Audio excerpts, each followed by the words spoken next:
Good morning, everyone. Thanks for joining us today. My name is Christi Keating Williams. I'll be your moderator for today's discussion around business intelligence. I have a list of questions that I'm going to be asking our guests here today, but if you do have any questions that you'd like to ask, please use the Q&A at the bottom of your screen, and we'll make sure that we're taking a look at those and getting your questions asked from our two experts here today. So joining us are CEOs Sean Ferrel of Managed Solution and Matt Garrett of TGG Accounting. Sean founded Managed Solution, which is a San Diego-based IT services and consulting firm. And Matt is with TGG Accounting, which is an outsourced accounting service based in San Diego as well.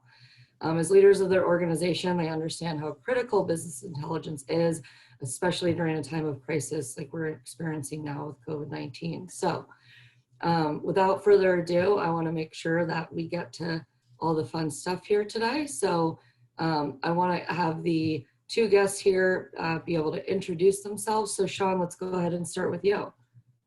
Sure. Good morning. So I guess I'll just start with, at a high level, our company started it many years ago. We're in the world of, just helping organizations figure out where to go next from the, stuff that we all use, technology on the back end. We want to learn our businesses we deal with, what their process looks like, and then figure out how to layer in tools that really help people be more productive. And COVID was just a unique part of that too, as people work from home. So we just do a lot of consulting and ongoing road mapping. And then we also do a ton of IT outsourcing. So we own a help desk in San Diego to take remote calls, which I guess the blessing in disguise with COVID was that people needed to go work remote. So the help desk has really kicked into gear even more than it ever had. And we're here to really change and help, better the user experience with technology. So that's kind of our background. Awesome. Thank you. And Matt, please introduce yourself to everyone. Sure. Good morning, everyone. And thanks, Christi and Sean. I'm excited to chat with you guys this morning. So yeah, I'm the founder and CEO of TGG, and our business is very similar to Sean's, just in a different space. So very similar stuff. We both have a strong passion and belief that managing by the numbers is very, very important. And what I found in my previous business before this was that I truly couldn't find good numbers. And I couldn't get good numbers. And today, in today's environment with COVID, make sure that your numbers are accurate so you know exactly where you are, so you can make good decisions and scenario plan and look forward and try to project what might be happening. I think that's absolutely mandatory. And the other thing that's mandatory is looking at cutting costs. And we're 40 to 60% cheaper than hiring full-time accountants in-house. So for us, this has been a very challenging time. Because we're all working remotely as well and not used to that. So we're adapting to that, but it's proving to be a successful endeavor, and we're lucky that we get the opportunity to help people make financial decisions in these times. Awesome. Great. Well, thank you both for joining us. I actually want to touch on something that you said, Matt, there, and open it up for discussion between you and Sean. And you wanted to make sure that there's good numbers, right? So how do you go about that and making sure that you have the accurate numbers and kind of fact check or double check to make sure that you're getting good data? Yeah, it's interesting. In our world, I tell people that in the accounting space, the data entry is the thing that business owners care about the least. I mean, I'm probably, Sean, from your standpoint, you're like, it's a commodity, just get it done right? And at the end of the day, if you don't get it done right, nothing else matters. So it might be the most important thing as well as the least important thing all at the same time. And so we really teach and train. We have a thing that we call TGG University that all of our accountants go through that teaches them exactly how to do these steps in what we, again, call the TGG way, which is what we believe are best practices and processes for getting the data in accurately. And it involves understanding what the source document is, contract, PO, invoice, whatever it is, reading it, putting it in, using accounting rules, and then filing it in the right place so we can follow it, find it, and find backup, which again is such a commodity, but it also isn't. If it doesn't get done right, then nothing else that's built on that is right. So it does take some training, but that's how we get that done. Yeah, I totally agree with you. I mean, it's garbage in, garbage out, right? So we got to make sure that we're getting stuff in right. Typically what we see with companies today is they're kind of divided into three different components. And that's revenue with the sales and marketing teams, making sure that they're driving pipeline. We have operations, of course, to make sure everything's running smoothly. And then the accounting side to make sure the financials all line up. Sometimes that results in having disparate systems. So Sean, I want to talk to you about this to start. And how do you think that companies can go about getting better data that, you know, if there are disparate systems, or what kind of advice would you have to have someone get started to make sure that they can have it all in one place to make sound business decisions? Sure. There's not a lot of complexity to how we, where we can put data. I think the complexity, as Matt said, is, a lot of people think about putting data in as sort of a commodity. So, I hate to bring this up, but I use sales teams, for example. You just feel like they're always out there wanting to sell. And we're asking them at the same time, hey, let's get your data into a CRM system to make sure that we understand where the opportunity's at, or, where they found us from, whether it was a search or something that marketing did. And we struggle with that. But anyway, CRM systems, we try our best to get people to put data in there. Accounting systems is typically what we see in accounting. Operations people are looking at systems that help with process, so sort of your ERP stuff. So it's almost like people operate in different buckets. And most companies, especially the small ones, all have very disparate systems. But, for us, what's changed is been this whole evolution around, and again, I hate the term, but it is what it is, cloud. So people now can take all the disparate systems and really connect them up into one database, and then from there sort of get that business intelligence out of it, which has been a big push for companies, especially during COVID, because I couldn't run down the hallway anymore to the office next door and ask a question. I had to get the data online. So that was a starting point for companies to connect the data, and then there's more to come from there. But the other side of that was, like Matt said, getting data to be something that people saw important. So back to what I was saying about the salespeople, if suddenly they won a deal and they realized that marketing had marketed that type of offering to a certain segment of the market, they realized that marketing figured out how the data was put in from their side, from the salesperson, and where they got the deal. And all of a sudden marketing could do it again. So it's almost like figuring out how to connect people from a data perspective where they get excited about, putting more data in, which is not always the case. Yeah, absolutely. And you bring up a good point. So how are we accessing data while we're all remote? I mean, what's been managed solution strategy with that? And then Matt, I'd like to hear from you on the TGG side. Yeah, I mean, simple for us has been, again, I would say we're trying to figure out how to best create hubs in our businesses for communication, just like it sounds. I mean, where does all data funnel up and into at the end of it all, and where is it easy to access? So there's a ton of programs out there. Everybody knows we are big Microsoft fans, so we use Microsoft Teams, and that kind of does quite a bit of all of it, document management all the way back through all this stuff we do on the videos and what have you. But, long-term, for us and for me as the business owner, it's going to be about, where do I go access things like the business intelligence in the business that accounting's spitting out. And so funneling that into one centralized platform. In our case, we've leveraged Microsoft and Amazon and some of the cloud platforms to get that data up into. I need to have it here and now to make quicker decisions. And like I said, I can't run down the hall anymore to our accounting department and say, hey, I have a quick question. What can you throw over the fence to me? I need to be able to jump online onto our, in this case, Teams platform and figure out, what it is I need. Awesome. And Matt, what's your process while you guys are remote? Has it changed much, or how's everyone getting the data that they need to keep about their day? Yeah, so this is where we were a little lucky in all of this, because we were already using pretty strict, it's one of these things that is very black and white. Like, you're either doing it right or any other answer is wrong. And we've worked really hard for the last 15 years on really honing systems and processes down to where we were fully paperless before this, so that wasn't a tough transition. What I would say the toughest transition for us is managing data information flow with people. When you're in an office, sometimes you'll bump into somebody and you'll be like, oh, I forgot, I needed to tell you this, right? And that kind of stuff is impossible when you're fully remote.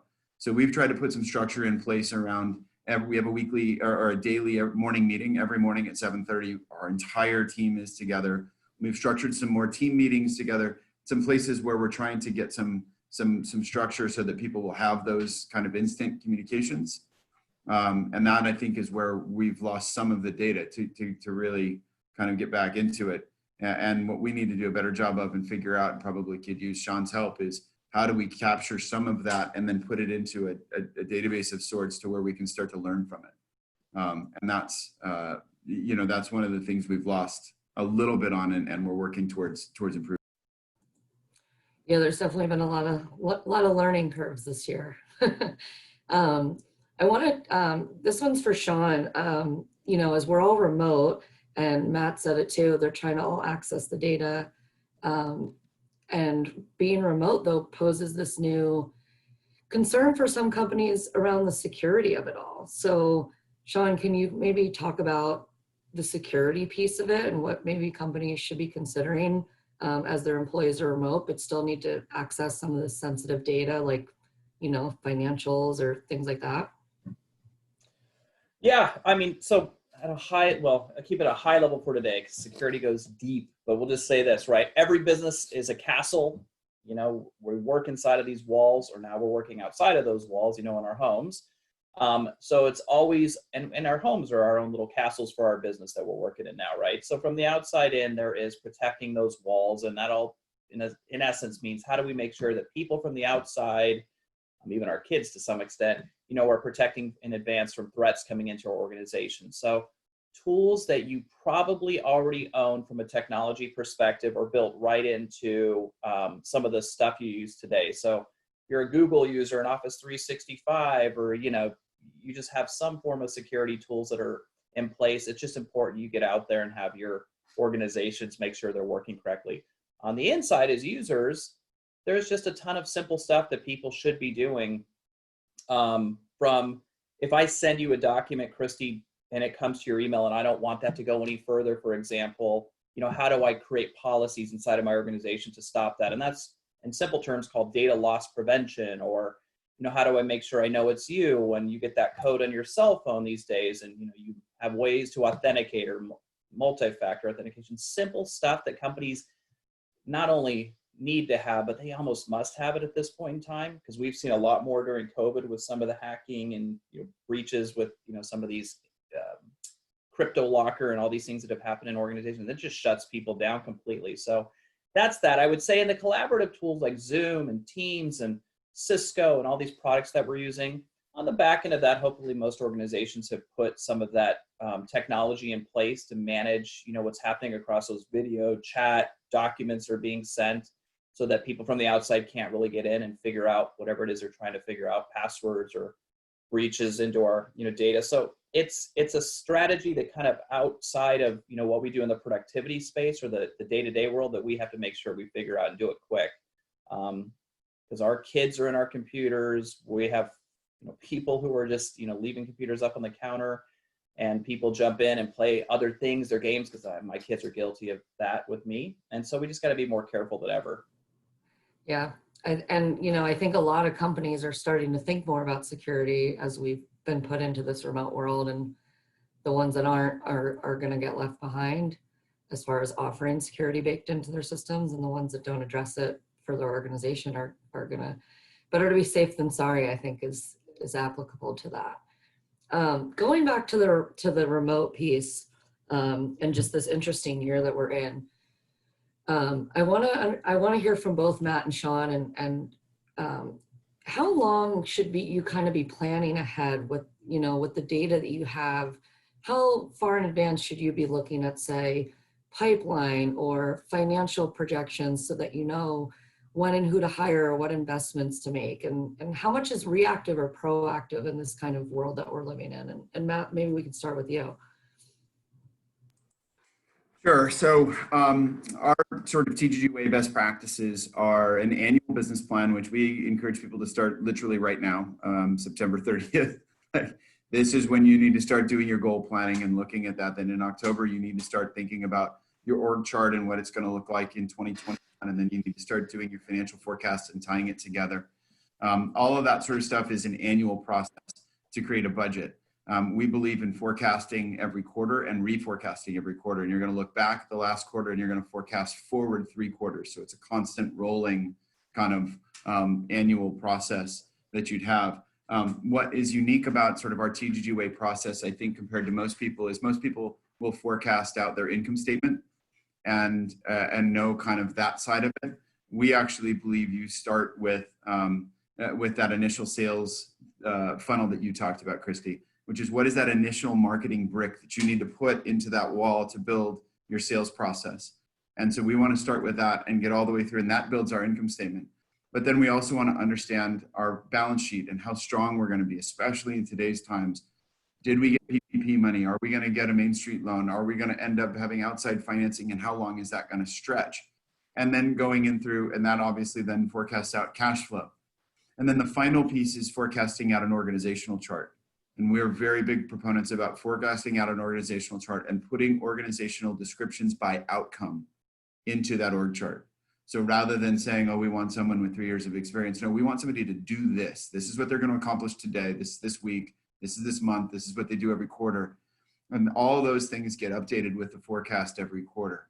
And that way you're, in my mind, at least keeping yourself safe. And that's been our process for years, even pre-COVID. But I think it's way more important today to do it than ever. I like that hiring by outcome. That's really cool. What about you, Sean? What do you think about the planning and how that's been affected this year? Yeah, I mean, for us, it's a little bit different. From the tech side, I mean, I don't think that really, the only role that tech has played in a lot of ways is, we talked about remote support. We talked a lot about having the online access to data and that, sort of data now concept. I need to get information now to make decisions later or quickly. Especially with COVID, because it almost feels like with COVID and what's going on in the world, things change. I mean, almost week to week inside of organizations, from hiring decisions to, I hate to say it this way, but what the state, local, federal, government's going to do to mandate how we run our businesses. So you got to be able to react pretty quick. I think the biggest thing for us, we're talking to clients about, or I would just talk to any of you guys about, is what changes in our world, in the next 12 months, 3 years, 5 years. And we were joking I sit in different groups and I say to myself, things are going to change in the hospitality industry. We talk about cars and manufacturing, and those are real things that we have to think about as business owners, whether we're suppliers to those businesses, even, managed solution. Do we do IT support for certain companies that may morph or change? And we have to plan for that. So I'm noticing more than ever, the supply chain stuff is really changing, and that's happening very fast. We were, first time I had been out in a long time, at a restaurant last night with my wife and kids. And I was saying, remember all those party supply places? You would think, wow, no events, right? They aren't happening anymore. But then I look out on the patio there, because everybody's eating outdoors, and there's that giant white sort of tent that most people get married under. So I thought, well, maybe they figured out a new supply chain. So my point in your question is, I really do think we have to be thinking about it short, long, and even longer term as technology is moving things, and plan our businesses accordingly, because it is going to change quite a bit from this. Yeah, well said. Switching gears a little bit, I know that we've dealt with mergers and acquisitions, supporting companies through that. And so I want to talk about now how the data side of that gets impacted when we're talking about merging, from both a technology standpoint and then also, Matt, from an accounting standpoint, and the data there. What kind of things should they be planning for, looking out for? What's the process that they should kind of go through? Well, typical, M&A, there's terms that we use in our industry, day zero, day one, like all the pre-planning and prep and understanding, how at the end of the day, every human being that comes to work for our now one organization, or so let's just say there's multiple coming in through an acquisition, how we all end up, working in a more collaborative way. That's the ultimate result, right? Is culture, collaboration. That's the foundational layer. How do we build that? And it's funny to think that technology is the foundation, but it is. So first step for us is getting companies to really understand, through this pre-acquisition or pre-merger approach, what all these people look like, what tools they use, and ultimately from there, getting those tools into a place that pre-acquisition, they can have communication and secure collaboration, let's say, and then post-acquisition, all that data and information that they've been using is centralized into what I'll call a tool that drives culture, or a hub, a tool that helps with people get access to information that they need quickly, and a tool that's simple, so it doesn't take, say, one company use one tool, another use another, but something that's simple where user adoption is very quick. And that is a big issue in our industry, or in any industry, is, if the user adoption isn't there, then people say, I hate this thing, and they want to move on from it. And that can also cause some frustration in cultures when they come together through M&A. So having that all in mind is super important when you're planning.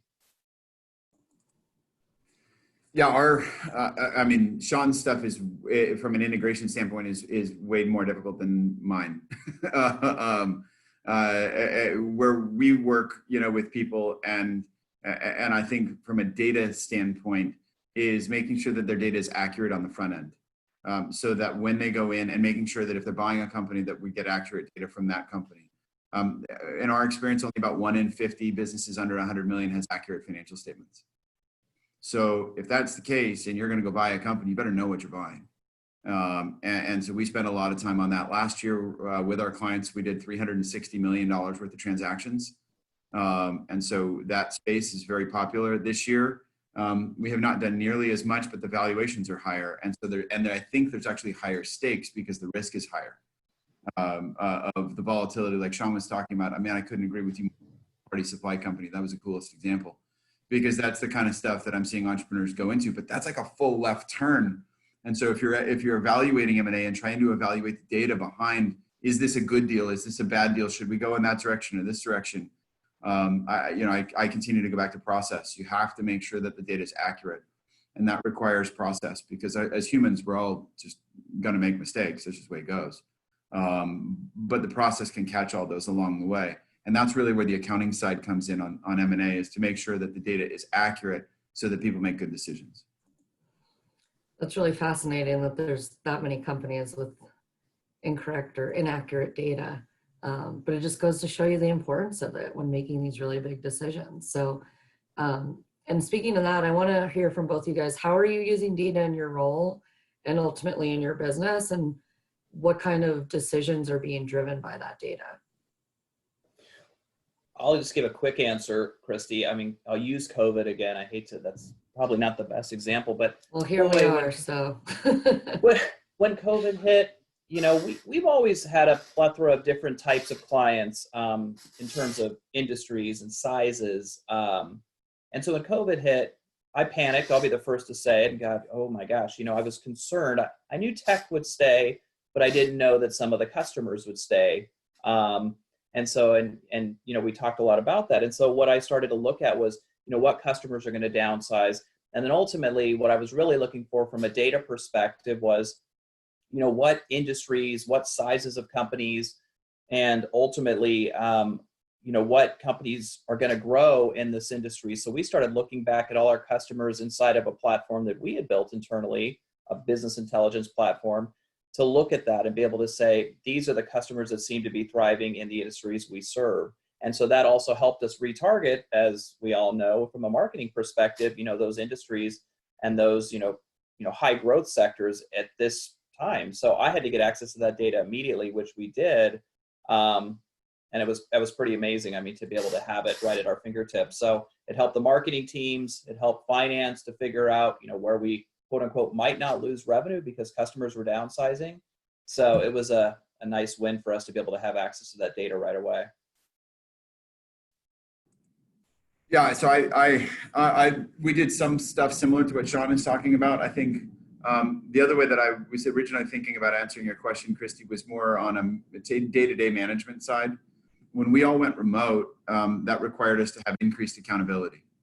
And what I fundamentally believe about data, as long as you keep, again, that's why we use job descriptions by outcome, is because if you use objective data to measure things, you don't get that sort of, Susie's doing great, Bobby's doing bad. Like these labels, it's, no, there's an 8 out of 10, you hit 8 out of 10 of your goals. They were objective, they were very clearly well-defined, and so we've had to actually consider what are the goals that we're measuring, and are we measuring them effectively to hold people accountable? Because with this, work from anywhere kind of concept that I think many of us in the service world have going on, there's a tremendous amount of freedom, which is great for our people.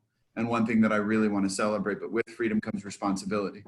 And so that responsibility has to be reflected in increased accountability. And so we had to actually put new systems and processes in place to gather a little bit more information on an objective basis to make sure that we knew our people were feeling good and that the culture was still staying at the level that we wanted it to.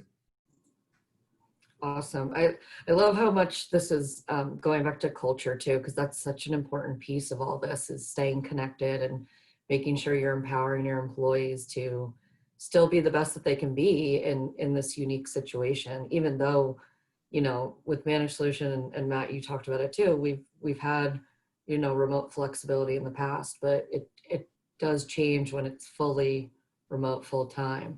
But like I said, you speak a lot about the employee experience and culture and that, but how is the data that you're using impacting your service delivery to your customers as well? And Matt, let's start with you on that one. Yeah, so we actually track something called the triple bottom line for all of our clients. And the triple bottom line is net operating income growth, balance sheet equity growth, and cash flow growth. And we actually have a scorecard for our company. We're broken into teams. And we have like mini competitions on which teams can actually increase the triple bottom line fastest at our clients. Because ultimately our job and our mission is to make our business owners' lives better through excellent financial management, not just to do accounting. Like accounting is fine. But as we talked about earlier, that's a commodity, has to be done right, but it's a commodity. The value that we provide is taking that data and making people's lives better. Again, making them safer, making them more profitable, hitting their goals, helping the safety of their business. And so we measure, one of our key metrics that we measure across the board is this triple bottom line. And we find it a pretty fun way to measure the success of whether we're being successful with our clients. I love that scorecard. Sean, we might have to think about doing something on a security level or something internally to make sure we've got all the check boxes, because as you said earlier, security becomes this big thing. But for Managed Solution, how's the data that we're collecting impacting service delivery? Yeah, we collect. It's funny. I'm thinking of all the things we do collect. So, I mean, the big one that we've had to do is, we're really, we changed the concept from when a person calls into our service team, it's about, is something broken? The reality of it was, things have changed to more how people are experiencing the technology that serves them at home or wherever they're at, but mostly at home these days. And so we've implemented a lot of tools, and one of them is just like it sounds, called Smile Back. And it was a tool that we wanted to put in place so we could really gauge what our customers are up to as far as what they're experiencing from our engineers across the board, all of them, because I used to say help desk, and now everybody's working remote in some sort of remote capacity. So that data is then being fed back into a program now that allows us to measure. And we kind of use a sports theme, or we've always had kind of the sports-minded concept of how do we look at this? How do we, look at the amount of, good feedback we're getting as far as surveys? How do we look at, client retention on a monthly basis or annual basis? How do we look at, frankly, profitability? We're looking at shared risk models with our clients these days to say, hey, listen, if my job is to essentially take less support calls because things work better for you and everybody's happy, I can also drive down the cost of your service. And so as long as you're investing in your technology and bringing it up to speed, so at least we have current day stuff that helps people work, then maybe we all win in this. So I bring your costs down per month, you have better technology, and your users are happier. So we're trying to measure those things as we go forward and have sort of that shared risk model where, instead of me just saying this is what's going to keep costing you, maybe I drive that cost down over time, so long as everybody is all, investing in the right technology. So we're measuring a lot of that and trying to figure out the clients who are investing up front, what that return looks like for us as far as margin, and then ultimately, where we can adjust with them. Yeah, and I think you touched on it a little bit, but as far as like the ticketing data too, and seeing how many tickets we're getting, what the content of those tickets are, and if there's recurring things, well, we can address this and have less tickets so your users are more efficient in their time instead of calling us all the time. And it's a true, we want people to feel like, if I continue to see certain trends inside of businesses we serve, I want to get rid of that trend. If it's a bad trend, you know, people are calling because they can't seem to reset that password on their own. Well, let's put a tool in place that allows them to do that, and it helps everybody, including us. So our team's not taking those calls. So really trying to look forward for those customers and figure out how technology can serve them. But that's all in that data. Mm-hmm. And so that brings me to my next question. And I want to start with Matt on the finance side. How does your data serve multiple departments? Because I imagine you're working with, you know, a lot of finance people, right? And giving them that data or giving them the power to collect the data. And but how is it really serving across the different departments of the organization? Yeah, and I guess so. We have individual scorecards for every team member in the company. Then we have team scorecards for our service delivery folks. But what you're really talking about, I think, is other departments like sales, marketing, and HR, and things like that. So we have it broken down to a budget to actual, and then we have metrics for everything from, you know, if it's marketing, it's new leads and new opportunities, and then conversion rates, and then average deal size and time to close. And we break it into consulting versus our financial statement clients, and really focusing on people who want what we do and want to run their business by the numbers. We do the same thing in recruiting and HR. We're on, like, HR is one of those things that is more calendar driven, but so we're using data to say, all right, we're going to review all the laws, and with everything that's going on now, we've increased it from once every 6 months to once a quarter. So it's not the same thing, but it's similar. Again, I think putting things on a process and requiring them to be measured is really what we're talking about in terms of data, and we can do that across every department in the company. Yeah, it sounds like it comes tracking that ROI and seeing where you can then pivot or reinvest or say, no, I'm not going to do that. Yeah, absolutely. For example, in our sales and marketing department, we target a sales and marketing ROI of 7 to 1. And it has to stay greater than 7 to 1. And for us, that's a measurement of success. Now, every business is slightly different. If you're an online marketer in an online business, maybe it's 10 to 1 or 12 to 1. And if you're selling big airplanes, somebody, maybe it's 4 to 1 or 3 to 1, because you've got different margins. But at the end of the day, that's very few people track an ROI on sales and marketing that is as a department. And we target, yes, campaigns have certain ROIs, but we target a departmental ROI as well, because they need to be delivering value to the organization as a whole, just like everybody else. And have those metrics that you're measuring or those goals that you're going for changed this year much, or how has that been impacted? Interestingly, yes, but not the way you would think.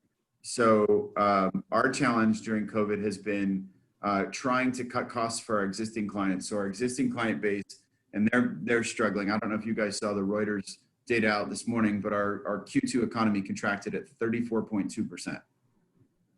And so we're feeling that almost on point. We have a handful of companies that are doing great. And Sean, like you talked about the party rental company pivoting, we have a lot of those businesses doing well, a bike manufacturer, they're going through the roof.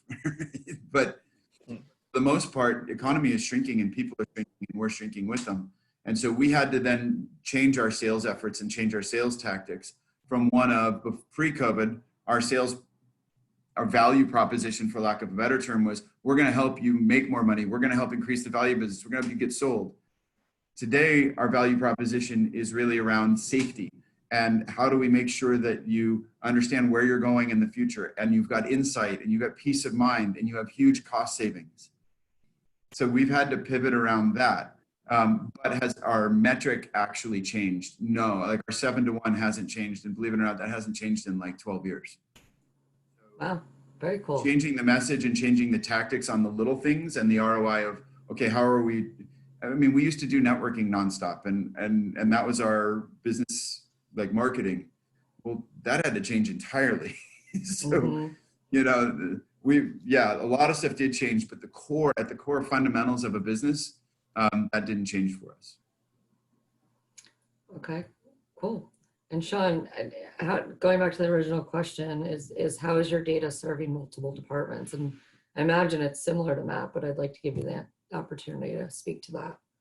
Yeah, I mean, similar, I hate to give you the look back on data is, I mean, in some ways, the look back right now on data for us is irrelevant because, we saw some companies in the first 6 months of 2020 have some of the best years they've ever had.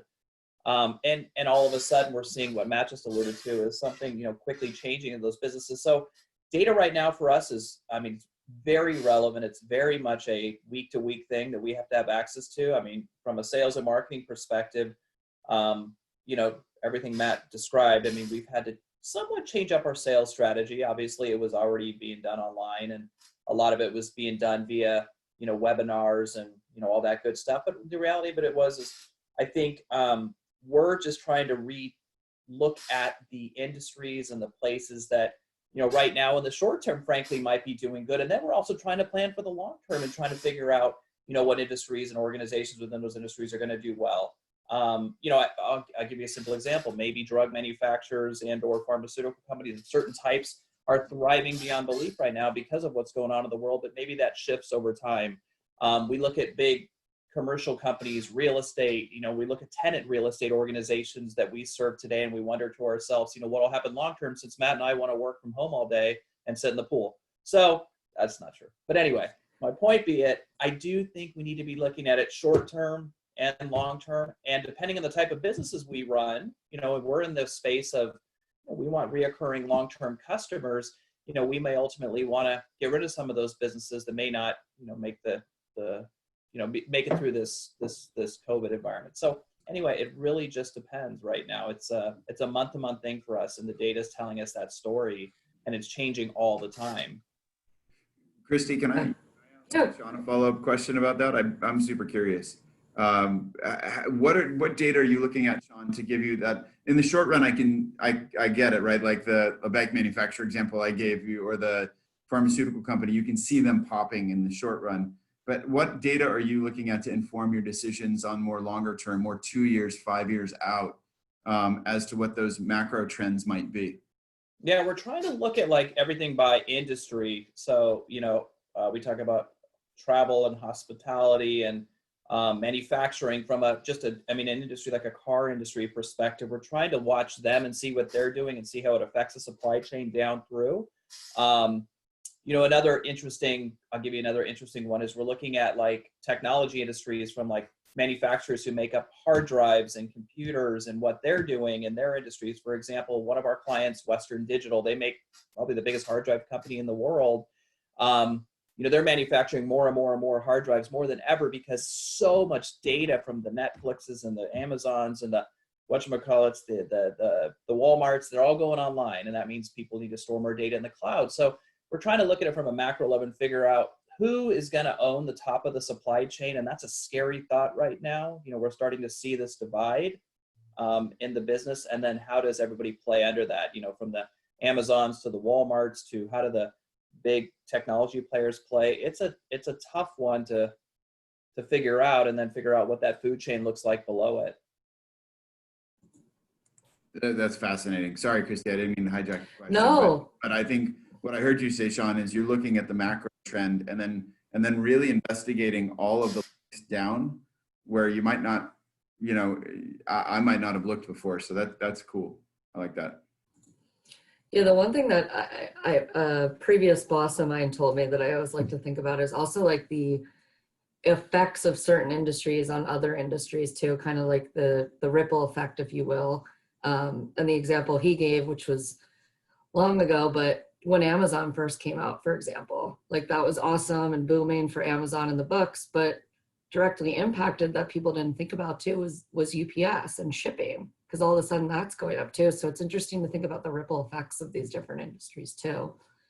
So talking about the sharing of data while we're remote or whether we're in the office, I want to ask you guys, how much of it is like manual human data entry or pulling reports, and how much is automated, and how are you approaching that as things move towards the cloud, or as we're looking at different security components, as we're looking to be more efficient with our time?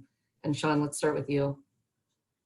Yeah, we just happen to be lucky. They always say the landscaper knows and mow his own backyard, but in our case, in the technology sector, boy, I'm a big stickler for data, as you guys all know. So, the biggest thing we had to figure out is how to funnel all the data up into something that was collaborative. And again, we happen to be, I don't want to feel like I'm plugging this. I'm really not.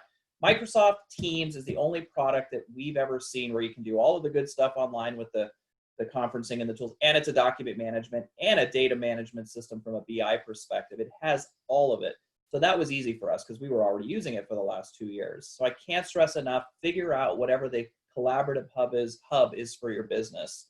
And then second to that, don't be so terrified to go out and take disparate systems you have, accounting, CRM, call it inventory management, ERP, supply, whatever, and get them all interconnected. Every single piece of software in the world has some sort of, and we could say we're all in the cloud or not in the cloud, I don't care.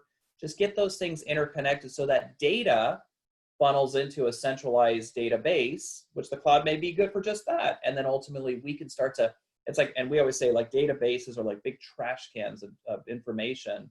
And then from there, we can start to pick out the data with customers and say, what is it we're trying to understand? But the customer has to have a game plan in mind too. Like, what is it they're trying to measure? All the things we talked about earlier. So for us, we knew what we wanted to measure. We wanted to retool on the sales side with, what are customers looking like now? Who's buying? What is the, sort of the macro effect, and then of course the micro effect of industries and what we're serving. And then from the finance side, we needed to continue to report that data out so that people in the marketing department could go, wow, these clients seem to be the ones buying. So let's make sure we're marketing to them. And then in between all that, what we found is that our operations team, who really run the help desk, run the engineers, they had to ramp certain engineers up in certain industries, especially I would say pharma was a big one for us, Christi, and make them, really even better at what it was they did in those specific areas. So we started focusing their certifications on, or their skill sets on certain tools that are very highly used, or even compliance like HIPAA in those types of industries. So the data told us all that, but we had to figure it out on the front end. And COVID, we had to figure it out quick. And so we were pretty happy to have that data.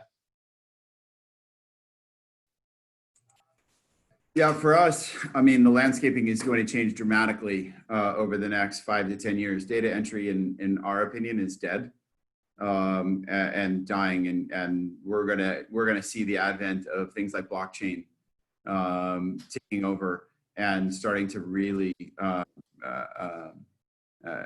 really replace human data entry, which I think is fabulous because it's going to increase the accuracy. And frankly, no real accountants want to do data entry anyway. So it's something we're embracing and running towards as fast as we can and trying to figure it out. And I know Intuit, for example, millions of small businesses are on QuickBooks. Intuit is taking QuickBooks to QuickBooks Online, and they've stated very publicly that their whole goal is to use AI and blockchain to do automated data entry. So for us, we're thrilled about that, and that's going to change that front end data management for good. And I think, look, it's going to be random in about 5 years that you have data entry, and within 15 years, data entry is going to be fully automated, and a human's not going to touch it anymore. Yeah, I mean, you mentioned AI. It's going to be really interesting over the next 5-10 years to see how that really shakes out. With a lot of what we're doing.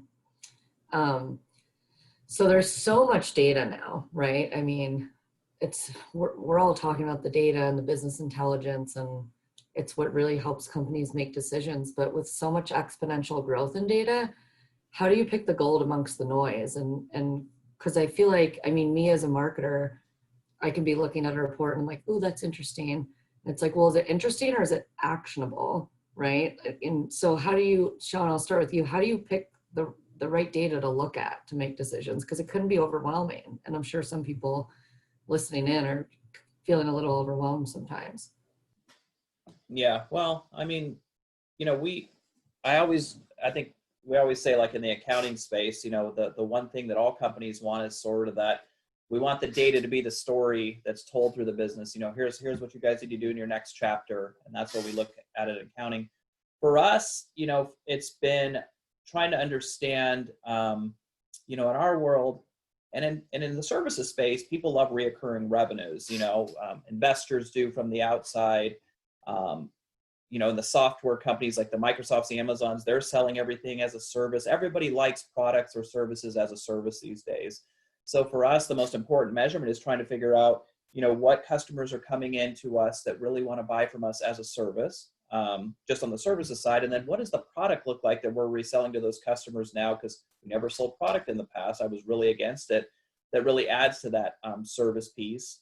And then really, what does that overall picture look like for us short and long term with as we onboard new customers? We're really trying to go through that exercise right now and not just look at it in, you know, piecemeal. You know, this customer brings X in services. Well, what does the product thing bring? What does the long-term investment bring from the technology side when they move into the cloud and people are paying for this utility-based compute spend? So that's a simple example in our business of what we're looking at, trying to figure out what customers to target or what size customers or industry verticals to target. And again, I'm having to align all that up with, you know, what I think might be happening in the big industry and how the supply chain will change drastically to, you know, either help some of these businesses thrive or not. So it's interesting time. Yeah, again, I think things are changing so rapidly in our world that it is an interesting time, and that just goes back to a lot of the stuff that we were talking about before. It's for us, if we don't start to embrace the data part of it and really start to make decisions on the data and embrace the changes that technologies are bringing. And the other thing I just thought about as Sean was talking about that is there was a positive article that I saw maybe a week or two ago that said, you know, not all of these things, these COVID things are negative, right? A lot of these COVID things are positive. A lot of these things are going to change the way that we do things, and that's going to bring new technologies and new ways to be more effective and more efficient. And so I think we ought to think also about what are the things that we could do differently and take advantage of the situation and use data to say, all right, that's a cheaper way to do it. That's a more effective way to do it. That, you know, when we were in a different world, we had different assumptions about that. And for example, my assumption that we all had to be working together in order to be effective, that's not proving out to be true. So lots of opportunity. Yeah, it's interesting. And I agree with you. I mean, I think when we're looking at times of crisis like we are now, it really forces companies to innovate. And so, you know, you guys have given some great examples. You know, go back to the party supply store with Sean seeing the 10. It's like, yeah, wow, you know, you just got to pivot and innovate and come out on top because, and that's why we're here talking about data, because that allows you to make those decisions and say, has what I've been doing been working, but is it going to continue to work this year, or what do I need to do differently? And then let's go look at the data we have and make a good decision. So we're almost got about 10, 12 minutes left. So just a couple more questions that we'll get through, but this has been fun. I always learn something new here. So I love doing these things. So what are certain trends people should be looking at in data? Maybe there's certain metrics or, you know, what kind of trends should be looking at, or what are some, or maybe outliers that might cause you to go, we should look at that more closely. And Matt, let's start with you on the accounting side, because you talk about inaccurate data sometimes and things like that. So what kind of trends are you looking at? Well, like I said, I think the biggest trend is this data entry trend. And that's completely going away. I do think that's the biggest trend in accounting for the next 5 to 10 years. I think the other big trend in accounting is going to be a little academic for most people. But I'll share it just because I think it's interesting. We've had double entry accounting for the last 500 plus years. It's literally the way that accounting's been done forever and ever and ever. And there's only one way to do it, and that's it. And I think blockchain is going to change that, where it's going to be triple entry accounting, because you'll have two sides of the entry, but you had no way to verify it in the past. Now you've got data that you can actually use to verify that the transaction happened and verify that both parties are who they say they are. That's super exciting stuff if you're like a data nerd like me, because then you're like, well, now I have no risk of it being wrong, you know, and that's hugely important when you're making decisions. So I think those are the things that I see out there that are the big giant trends in accounting. outside of that, the biggest issue that we're facing is really low interest rates, which is a huge opportunity for a lot of people to go out and refinance and think about that. And then the final trend that I would say is increasing tax rates. And I'm hearing from a lot of people that the increasing tax rates are forcing them to make decisions. If you look at a guy like, Joe Rogan, who signs $100-something million contract with Spotify and immediately moves to Texas. Surprise. Tax in Texas. That's weird. Yeah. You just saved yourself $13 million, son. Well done. Yes. So those are some big trends outside of necessarily accounting that I'm seeing, but that's, I hope I answered your question. Okay. Yeah. Yeah. How about you, Sean? Anything you want to add to that? I mean, in our space, as hard as it is to use the term, because everybody keeps squash this thing, but the cloud. Yeah, people are looking at, what people are really looking at costs to move to the cloud, which is the wrong thing to look at it for. Instead, people should be looking at it for, if I can get my data into a place where the data is aggregated in a very safe way, what do I do with that data? And everything Matt said, from let machine learning on these computers do what they do, let AI, let these things really take place where the business intelligence pops out the other end. I'll keep it that simple for today. I mean, it's really easy to do. There's more to moving to the cloud than just cost. And the companies who are doing it, who now have this business intelligence or access to this data or these insights, are the ones who are thriving. So that's number one. On the macro level, I'm terrified. I think what we're seeing, I'm watching the big boys, the Microsofts, the Amazons, the Walmarts, the online, what we're seeing more of, the online media, whether it be the Netflixes or the Primes or the Hulus or the gaming consoles that kids are using, and data's growing, and I'm just trying to figure out, where this leads us. So, e-commerce, the whole platform by which we buy goods as consumers, which will then affect, the fact that retail won't be there like it once was. Driving with autonomous cars then turns into the fact that, we're going to have more real estate than ever just available because we don't need our garage anymore to park a car, because we might just take a car that somebody's picked us up in. Who knows how Uber and Lyft will do. But the point is, I think things will change drastically in our society. Parking garages, tenant real estate. I won't want the big building I used to have because this sort of remote workforce, works really well. I think people are going to lead, frankly, better lives because of this remote work environment. I really do. We studied this years ago, as you know, Christi, they call it remote results-oriented work environments, ROW. Google and Best Buy and a bunch of companies put this out 10 years ago. And the concept was, if you're not working 8 till 5, but you're at your home or working remotely, you're working more than you ever were, but in a more positive way because you have that balance. And so all those things are going to come into play going forward. And it's interesting, what I'm excited about, I hate to say it this way, but the tech is going to be like instrumental to everybody being successful. So that's what I think the big trends are going to happen. And then the one thing I can't give enough to is just companies need to figure out what that hub or what that way of doing business looks like from a platform perspective, not a human perspective. Where do we all centralize our communication and do it so that we can continue to drive culture? That's, for a lot of companies, been a big challenge in the last 6 months. Yeah, I mean, you talk about trends too. I think one thing we're seeing a lot is, customer experience, customer service has been a trend that's never going to die. I mean, the consumer has so many options, and if the experience isn't good with one company, they're going to move on.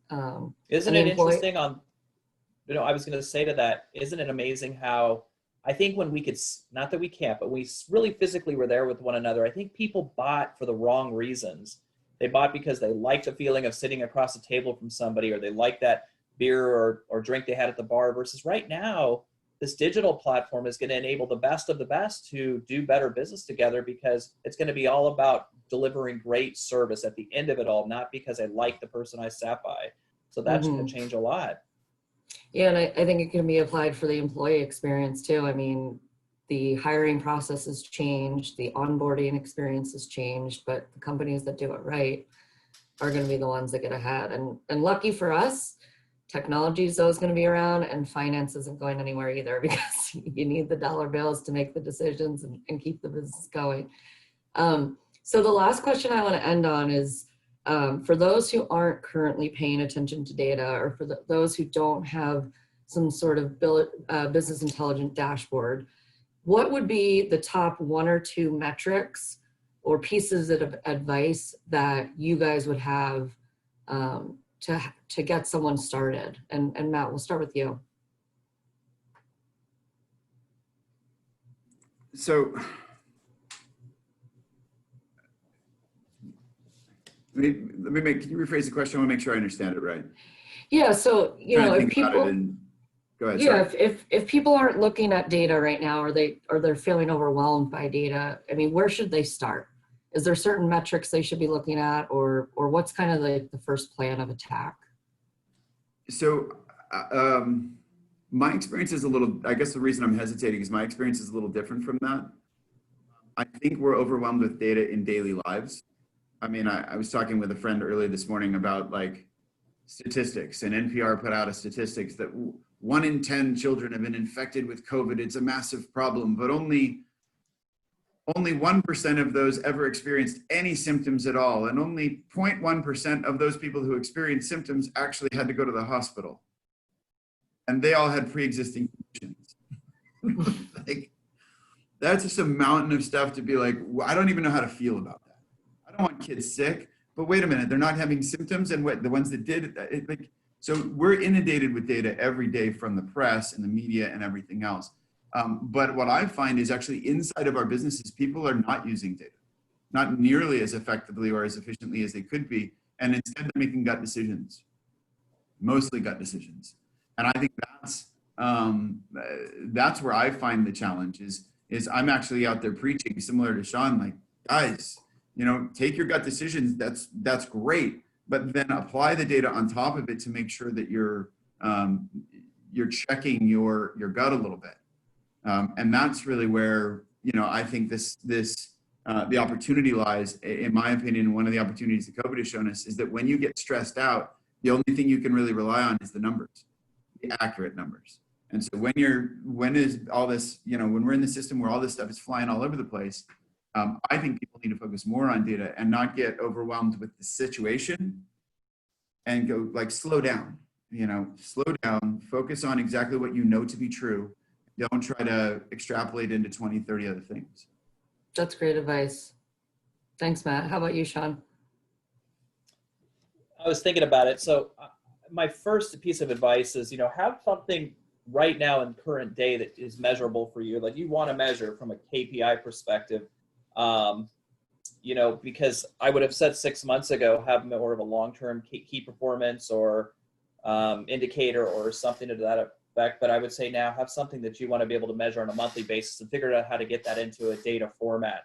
So that's kind of one, just something that's short term that you can understand that happens week to week, month to month. I mean, almost, you know, like we do on a daily basis, we're talking about a lot of the same things, even though things are changing. Second, I would say aggregate some of your data into one common platform. It's not very hard to do, but we tend to be trying to pull data from different places and faster than ever. And people are just not doing it well. And the data's coming out and everybody's got their opinion because that's their software, their platform. Well, this is what this told me in accounting. Well, but I'm seeing a different trend over here in what's coming in from the sales side in terms of the new buyer all of a sudden. But accounting in the past says, well, this didn't work. That kind of client's not a good client for us. Well, but that's the new client. So how do we adapt? So past trends or what we saw in the past, I think that can be somewhat irrelevant.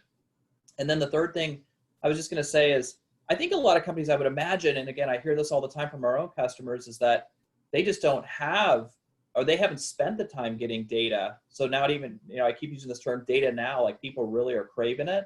And so that just getting a start on something, trying to figure out, you know, what it is, whether it's a system or just a process they have internally to collect data on a monthly basis. I think that would be critical for every organization to try to figure out. They don't have to go out and buy a big platform to do that. They just have to figure out some systematic approach that works for them, that helps them funnel it into something that's centralized. Again, as simple as, I hate to use the word Excel, as simple as that, just get something on paper that helps them to measure something like in the short run, because they need it today more than ever. And I know that companies that we talk to are craving it that just don't have it. Yeah, absolutely. So yeah, I mean, I think you both nailed it on the head then. It's don't get overwhelmed, create your KPIs and dive in. And, you know, I think that'll uncover some things that they'll need to do to move forward to get that accurate data going. All right, well, we're at 9:30, so I want to respect everyone's time. Matt, thank you for joining us here today, and Sean as well. If anyone on the line is interested in how to get that data all together and aggregate that data, as Sean said, we're happy to do a free consultation on what that might look like for your business. And then on the TGG side, if you guys need an accounting consult on what that looks like for your business, Matt and his team are happy to do that as well. So all that information will be in a follow-up email that we send out. Thanks for joining us today, and everyone have a great rest of your day. Thanks, guys. Bye, everyone. Take care. Bye.